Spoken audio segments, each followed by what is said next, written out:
Friday morning. It's going to be a little different this morning. Turns out we are doing the grand rounds. So just to make it official, Hunter Kaur, Co-Chief Resident. Manish Padward, Co-Chief Resident, ECU Internal Medicine. All right. And once again, welcome you all to the grand rounds. So what are we talking about this morning? The evolution of technology in resident medical education 2011 and beyond. We do not have any disclosures. And if we haven't made it obvious yet, our inspiration, Mr. Jobs, this invitation is finished from our family. Thank you. Thanks, Ray. Applause anytime. Oh, and guys, med students, attendings alike, you can tweet grand rounds, please. Because this is what it's all about. So taking a leaf out of Mr. Jobs' inspiration, we are going to promote our product just like Mr. Jobs. So our objectives for the day. So today we're going to summarize the evolution of technology used in medical resident education at East Carolina University. We want to launch the latest addition to our educational arsenal today, and we're going to discuss the strengths and limitations of the technology that we're using, and then we're going to accept questions from you guys. Okay, so let's get started here. So we're going to talk about what we've done in ECU Internal Medicine residency program to incorporate technology and social media into medical education. So we started with Facebook in 2011. It's about 6 to 7 years after a lot of people had started using Facebook for keeping in touch with friends, family, for social media. But we started using it for a bit more than that, a bit of education as well. So how did we use Facebook? Well, first off, we have a Facebook profile for the chiefs, as well as a Facebook page for the internal medicine residency program. And through both of those, we were able to upload schedules, upload announcements, updates for the residency program. We promoted our activities, posted pictures of our interns during orientation. We just use it to connect with residents, prospective residents, our incoming residents, and the medical students throughout ECU. Okay. So this was started in 2011 by, I think, Samira, yes, Jennifer Foster, and Daphne Harrington, our chiefs, 2 years ago. And just a snapshot of our Facebook page. So, as you can see, we've got 209 friends and 179 likes. Of those friends, only 44 are non-ECU friends. Of the 179 likes on our page, 59 of those are friends of eCUiN, which means that we are reaching out to other folks that are not friends with ECU, and they may or may not be outside of Greenville. So just for those who are not very familiar with Facebook, all those friends and all those people who have liked our page, our updates appear in their newsfeed. So whatever we are updating on our Facebook appears on their page daily. So it's a way for us to reach out to all those prospective residents as well as current residents, as well as faculty and friends. Moving on, July 2012, we started Twitter. It was started by Azim Elahi and Reed Friend, our chiefs from the last year.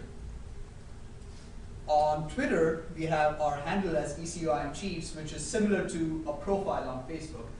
And hashtag eCUiN Res, what it means is it is a subject. So every tweet posted under hashtag eCUiN Res will appear as any update under the subject of eCUiN Res. For example, hashtag Sochi Olympics.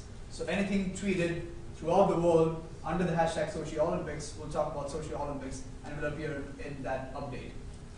So the hashtag is also like our internal medicine residency page on Facebook. So how do we use Twitter? Well, again, we use it for education. We try to tweet noon report, grand rounds, as well as our Friday conference series. We use it for residency updates, kudos to the residents, important messages. Past few days, we've had some terrible weather, so we've tried to keep in touch with the residents a little bit through that. And another reason to use Twitter is residency recruitment. And this is something you'll start noticing as a common theme across all social media, is we are using it for residency recruitment. At this time, it's too early for us to have any data on that, but hopefully down the road we'll have some data on how it is helping us are not helping us in residency recruitment. So just a snapshot of our Twitter page. So as you can see the tweets that we send out. You are able to post video and photos to Twitter as well as tweets. Tweets consist of about 140 characters, so you only got a short amount of space to get out educational information. From this, you can see that we've sent out roughly about 2,000 tweets, and we have about 300 followers. So our followers are folks that will see everything that we tweet. So these are just examples of how good tweets are. So Dr. Garrison mentioned in the news, ECU Internal Medicine, we are putting the hashtag as eCUiN conference. So everything throughout the United States under eCUiN conference appears under that hashtag. So there are various residency programs that talk about their conferences under hashtag eCUiN conferences. So all that information is followed under that hashtag.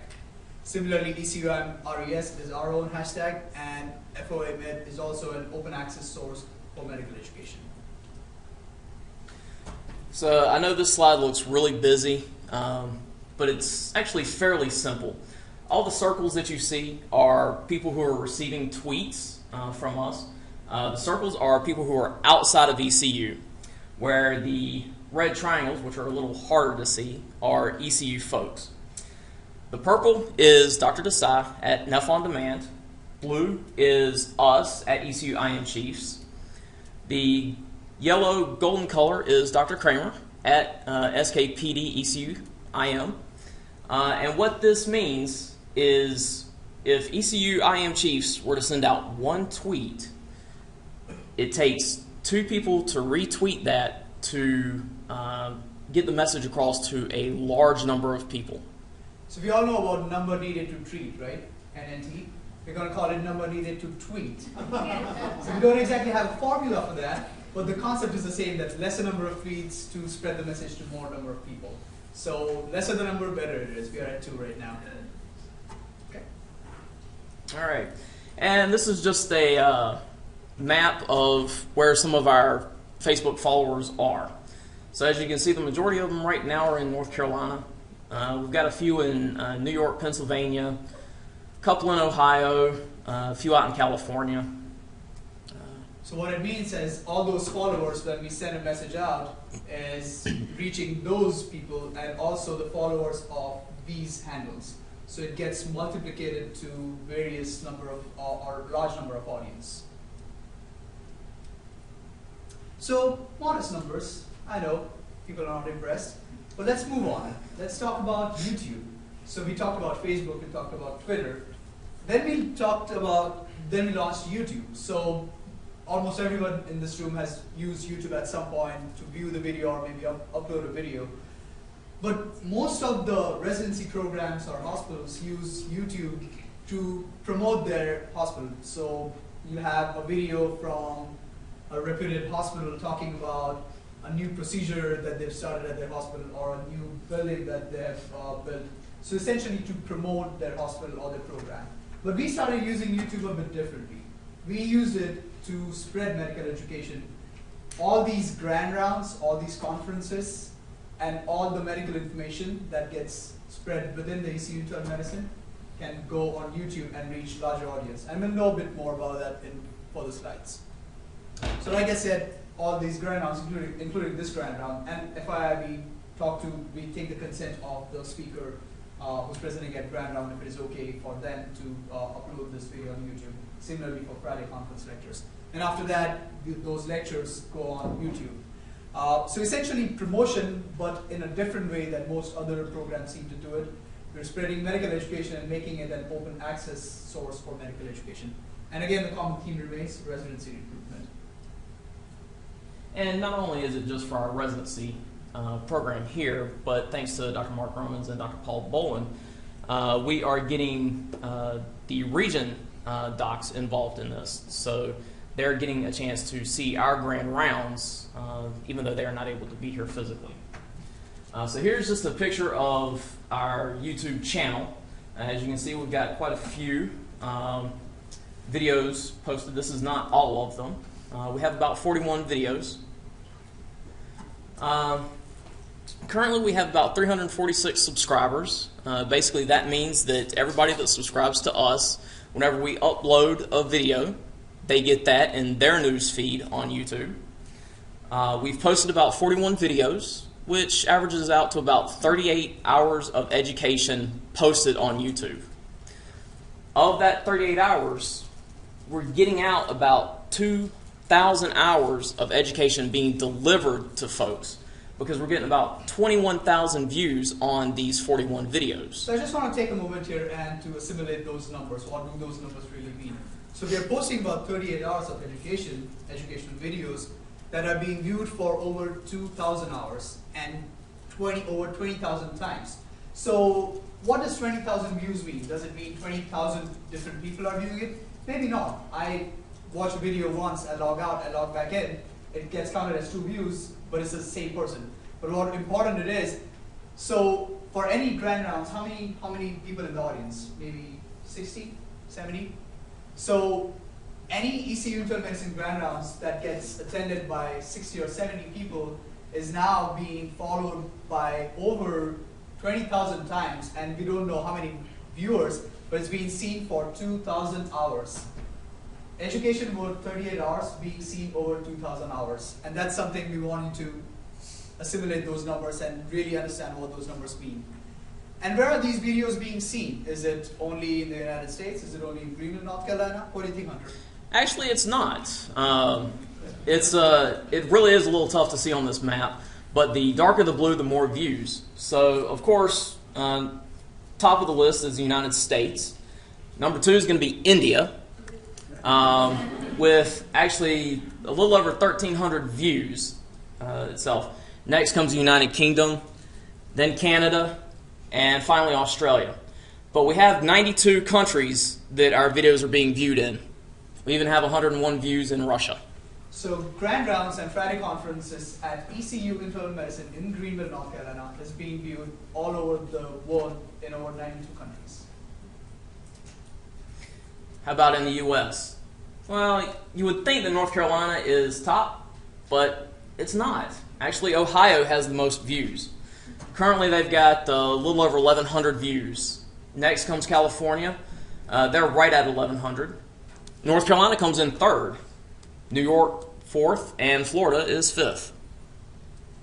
So all these videos and all this information is not limited to our program, it's not limited to ECU, but it's going to different countries, different states, and a lot of medical students, medical residents, faculty alike are watching these videos and getting the message that is being sent out from ECU Internal Medicine.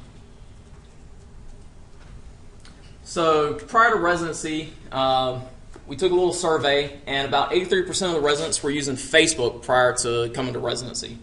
And only about 13% were using Twitter prior to residency. However, after being here, we've got a slight bump in the users in Facebook among the residency, so we're up to about 88%. However, Twitter had a large increase thanks to Reed Friend and Nazim Alahi. We now have 48% of our residency residents on Twitter at this time. So, as we talked earlier, there are a lot of residency programs using social media. Several folks are using YouTube, as you can see. Mayo Clinic, Einstein College of Medicine, Johns Hopkins Bayview, as well as Florida, University of Florida International. Some of the folks that are on Twitter include these followers that we have, and we follow them. Jefferson Medicine, University of Chicago Internal Medicine Residency Program, University of Nebraska Medicine Residency, as well as here in our own state, New Hanover Regional Medical Center. So now residents are using social media, right? Residents are using Facebook, Twitter, YouTube. Those who are post-call or those who are off or vacation are able to see those videos even if they're not able to attend the Friday conferences and grand rounds. So you got Facebook, we got YouTube, we got Twitter, and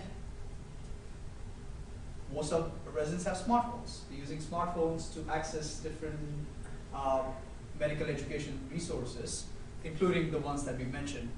So how about we put Facebook, YouTube, Twitter, and add a few more logistics in there. and have that on your smartphone. So what are we talking about? Any ideas? Any thoughts? All right. It's our pleasure to introduce you to our latest addition to our arsenal, ECU Internal Medicine app. Now available on iTunes. Android users will have to wait for some time. Sorry, guys. So all those Apple users in house, get your iPhones, your tablets out, and you can download it right now, and we can walk you through how to use this app. So is everyone ready? All right, let's do this. All right. So this is just a snapshot of our app. So you can type in eCUiN in your search box. You'll be able to pull up the app. I'm going to give you a couple seconds, couple minutes to do that. I'm just going to get his phone connected so we can have real-time teaching about this app.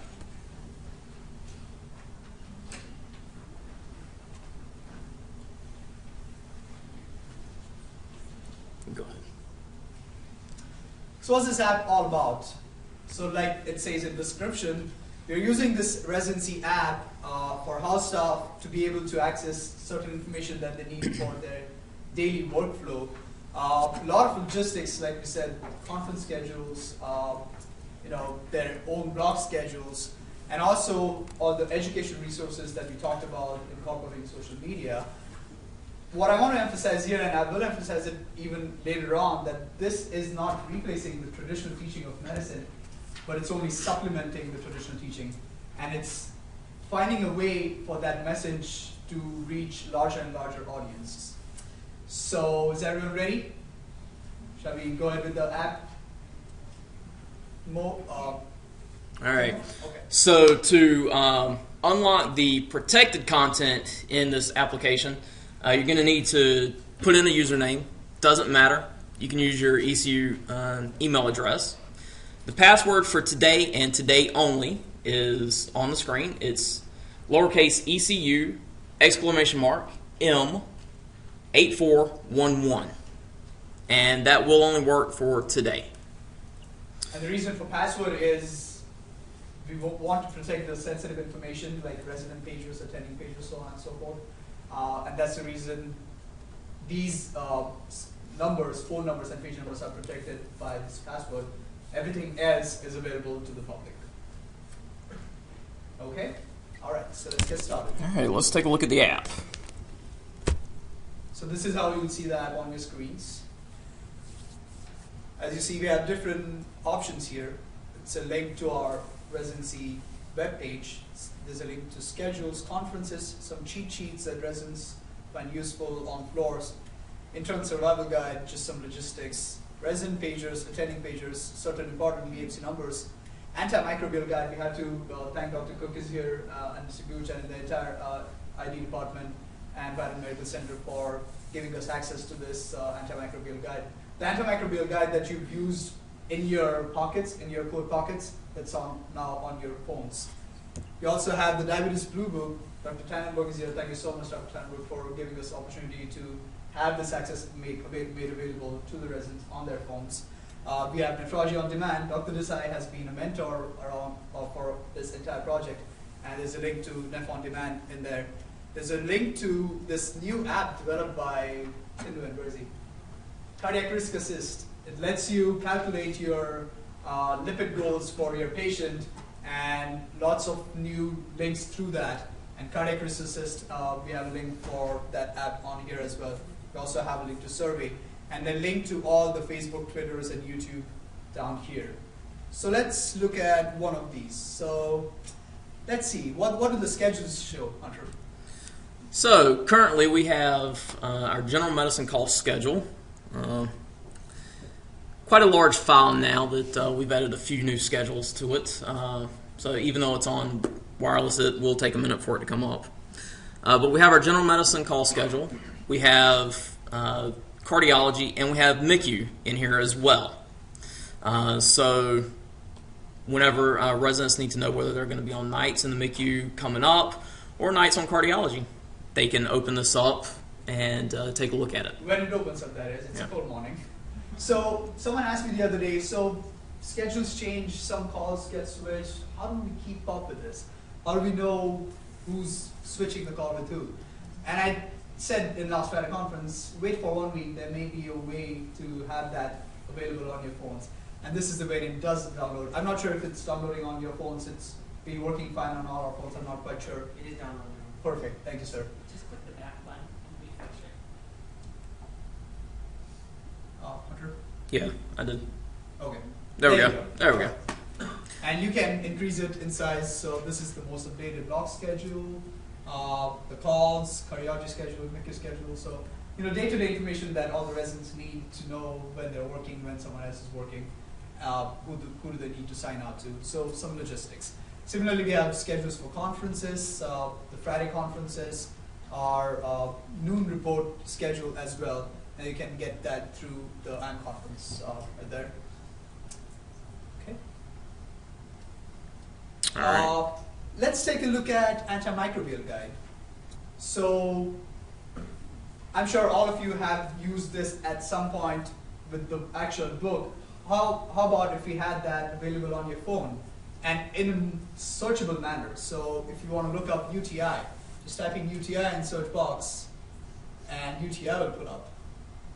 So we actually have all of the sections, so you can actually take a look at everything and quickly go to what you're searching for. Let's go back. And similarly, the diabetes blue book for management of inpatient hyperglycemia, hypoglycemia, and this is all available on your phones now. Okay. Going back. All right, our interns. You remember the survival guide that was given at the beginning of the year? How many of you guys still have that in your coat pockets? You got one? All right, well, guess what? Now you've got it on your phone. So now if you saw something in the intern survival guide that you liked, and you just happen to lose your survival guide, now you have it on your phone. And you can quickly scroll through and find what you're looking for. All right. And also links to the NEF On Demand and Cardiac Risk Assist Yes. apps as well. And these are all fully functional apps that have it on our app as well. So now you're rounding. It's 11 o'clock. You are seeing a patient in 2 South. And there's a question that you had for, say, one of the HEMONC fellows. And HEMONC team has rounded the day before, or maybe one of the IT fellows. And now you have a question that you want to ask them, and you want to page them. But guess what? You got to finish seeing patients on 2 South, and you got to run to MIU. And you are physically going to have to stay next to a phone while you page them and while the fellow answers the page back, and then you talk to them. Well, how about you could do that from your phone? Can we do that? Let's try. All right. Let's try paging. What do we want to page? Let's page Harun. Okay. Should be right on top.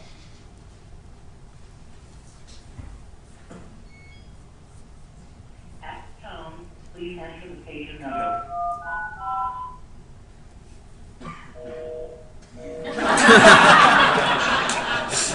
Good job, Harun.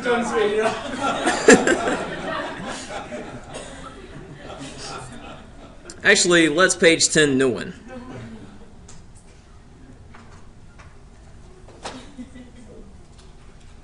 At tone, please enter the patient. Please enter the display digit. Page accepted. Thank you. There you go. And there's 10. All right. Okay, we want to call someone. We want to call, let's see, we want to page or call a number in the hospital.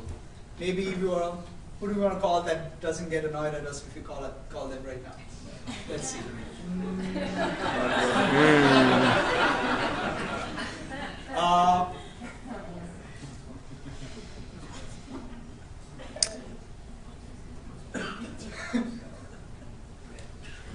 How about we page the education office, or call the education office? Let's see.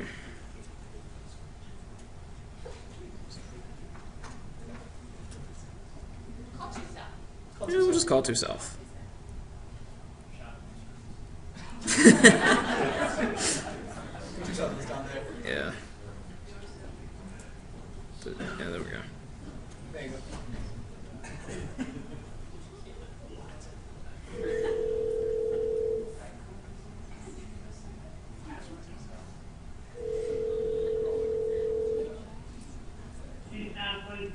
Hey, Lucy, it's Dr. Core.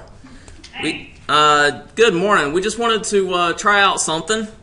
So we've got you talking to our Grand Rounds folks this morning, just previewing a new application that we're using. Could you tell everyone good morning?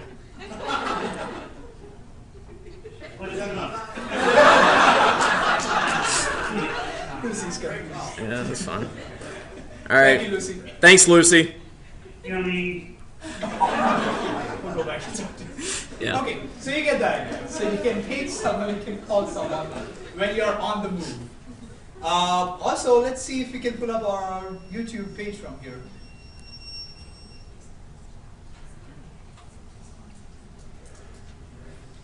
Let's go back and do it one more time. Actually, let's pull up Facebook. There we go. Okay, it's our Facebook page. And link to our Facebook page and everything that you see on the page, you can have direct link on this app. Also, you can open up the YouTube channel and view all the videos, that more than 40 videos that we have uploaded so far, and access to all those videos on your phone. All right, dermatology grad rounds from Last week. Last week, clips, and it's up here. So is some of the previous grad rounds. Okay. All right, let's go back. All right. So we got the gist, right? So everybody has the app on their phones now? Okay, good.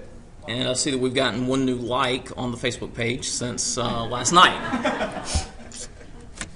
All right. All right. So, a little bit about the data that we have so far. Stop. Okay. All right. As of February 3rd, we had about 73 people actually install the application.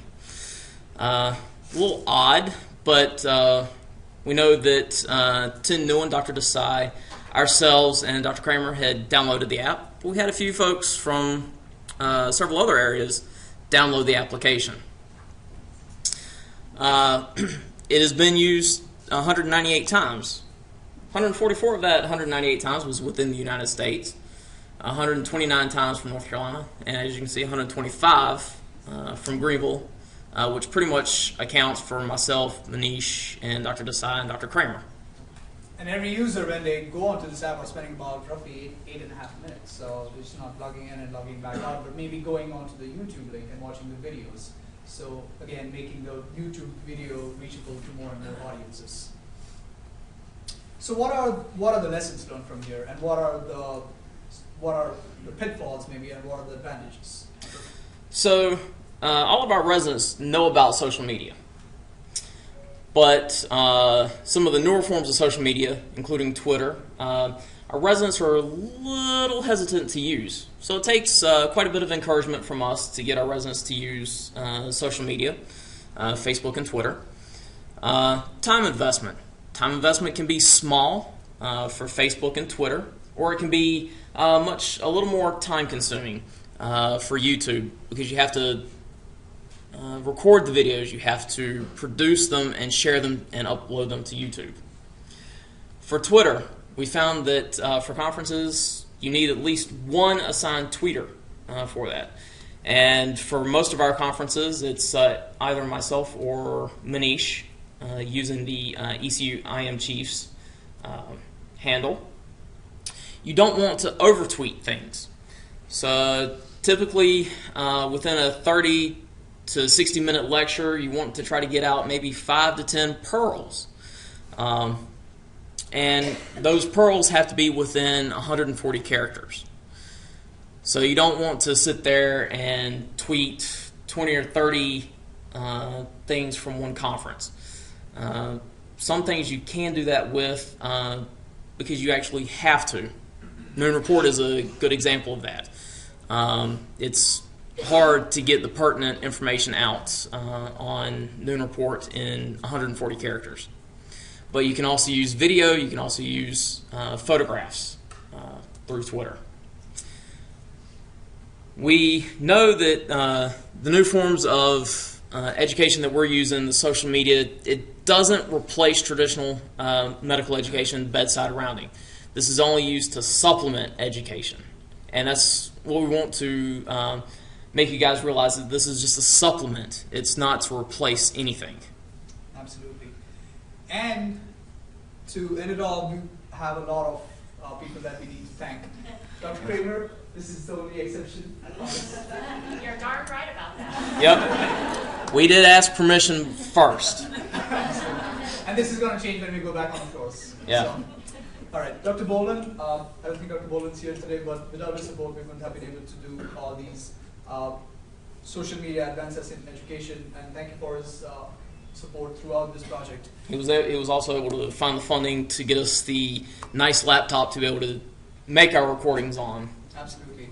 Dr. Azim Ilahi and Reed Friend started our Facebook, our Twitter. Started the Twitter in 2012. Daphne Harrington, Alex Miera, Jen Foster started the Twitter. And Zubin Kolugar and Todd Lineberry started recording all these videos 3 years ago, and that's the reason why we've been able to upload all these videos now on YouTube. And we cannot end this without thanking Dr. Desai, has been our mentor throughout this project, and thank you very much, Dr. Desai. And everyone involved in the technical aspects of it, including Tim Nguyen, Hunter, Dr. Kramer, Dr. Desai, and myself. I want to thank you all, and also want to take this opportunity to thank all the previous chief residents at ECU Medicine who started this pursuit of education, and we've just taken it beyond our classrooms and hoping to send this message out to larger and larger audience. And with this, we're ready to take your questions. Thank you, everyone.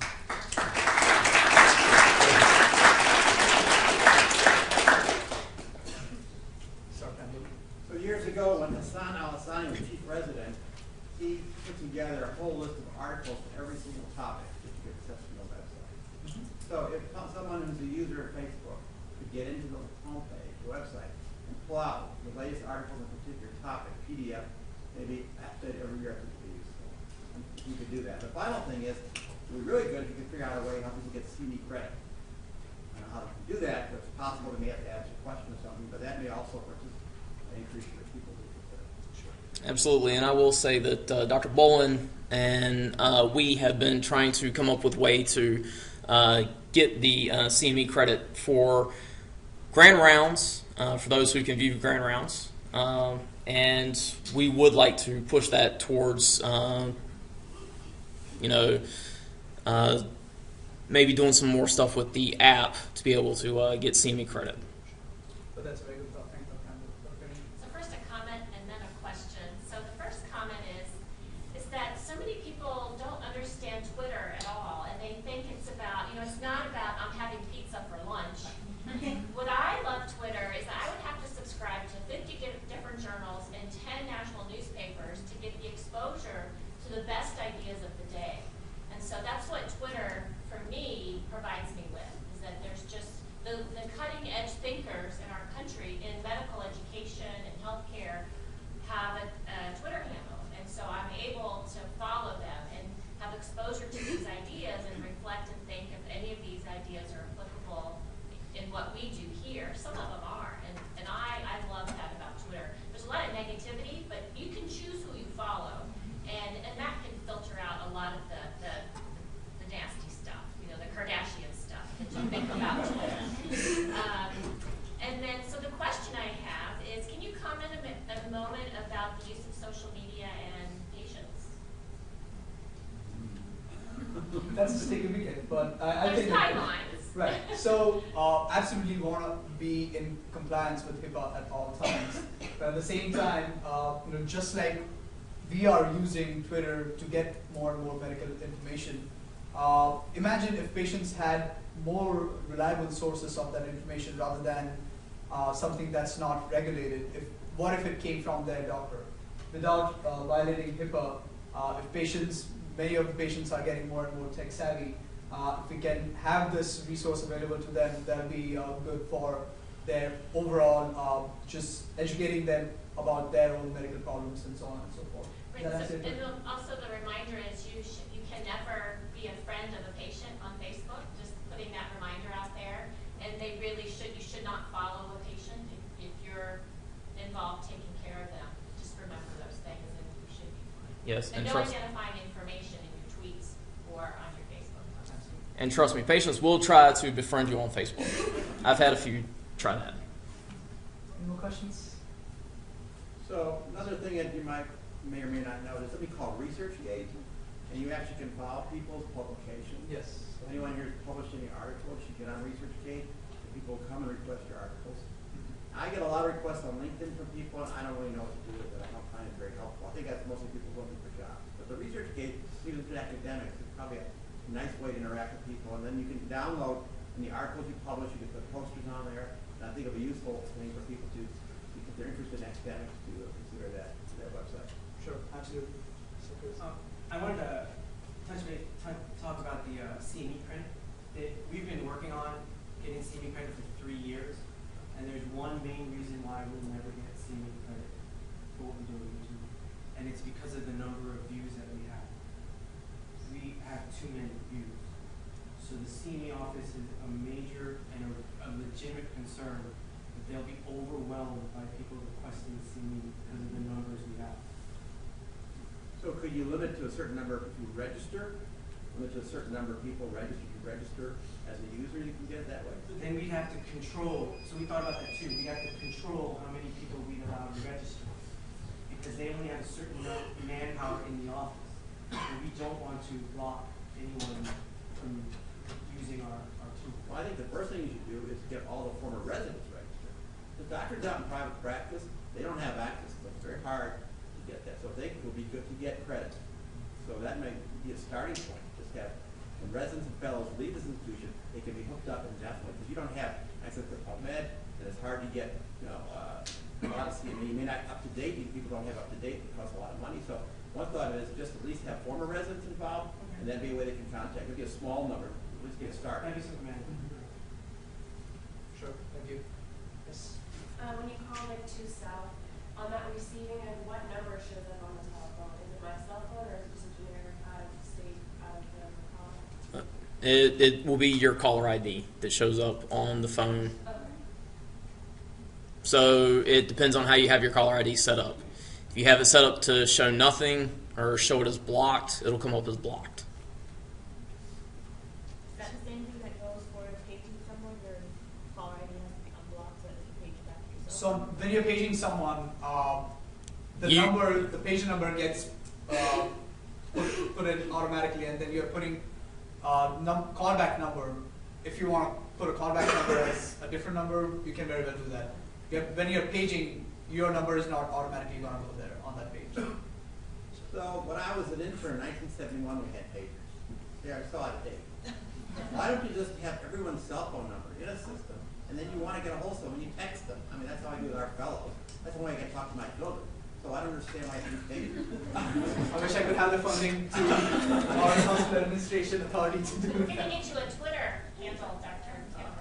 No, seriously, can't you just have every cell phone number, instead of this little card that has all the pager numbers, just use cell phone numbers. Everybody's got the cell phone. I don't understand it, to be honest with you. I mean, then you just wait for a page, you send the message.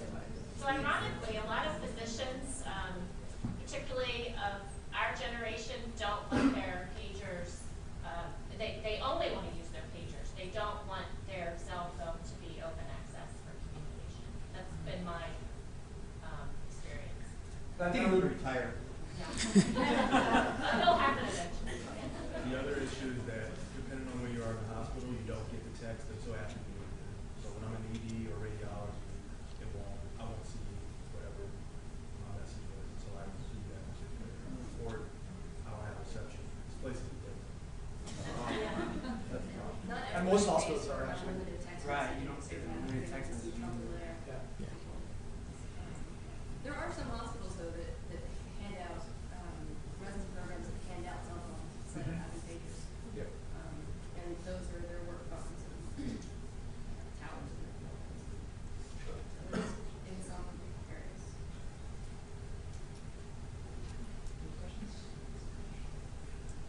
Thank you, everyone. Thank you.